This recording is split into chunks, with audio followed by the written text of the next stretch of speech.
Напярэдадні каляды Новага года кіраўніцтва Міністэрства спорту і турызму, антыманапольнага рэгулявання і гандлю, а таксама беларускага фізкультурна-спартыўнага таварыства «Дынама» далі старт акцыі «Ёлка жаданняў». Выхаванцы маладзечанскага карэкцыйна-развіваючага цэнтра навучання і рэабілітацыі напісалі свае пажаданні і змясцілі іх у ёлачныя шары, а дарослыя пастараліся стаць добрымі чараўнікамі для дзяцей, якія маюць праблемы са здароўем і ні год і ні два змагаюцца са сваімі хваробамі.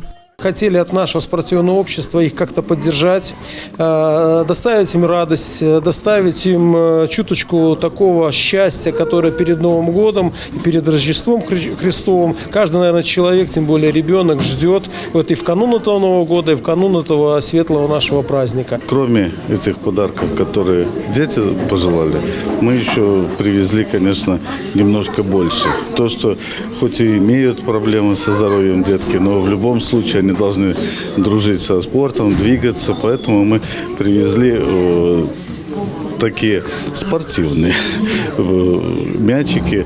Им в любом случае это будет интересно. Это почетная миссия каждого прийти поздравить с праздниками деток, особенно тех деток, которые в обычные дни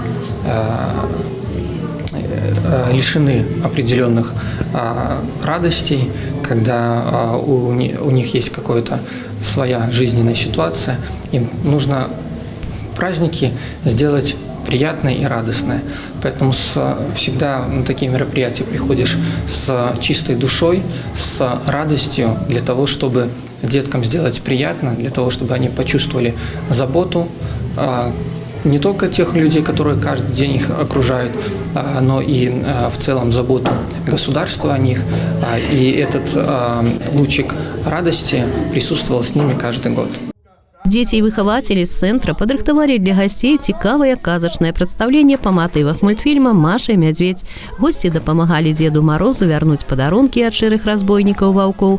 І ўрэшце гісторыя закончылася, як і належыць. Усе пасябравалі і сталі дружна ў карагод. А пад ёлкай вырасла цэлая гара сюрпрызаў ад прадстаўнікоў сталічнай дэлегацыі. Спорт-інвентар, музычныя кнігі, мяккія цацкі, наборы цукерак, канструктары лего і тым самым радасці пад калядныя святы стала больш і ў дзяцей, і ў тых, хто падараваў ім часцінку сваёй дабрыні. Алла Маркелова, Ольга Капцёнак, МКТБ.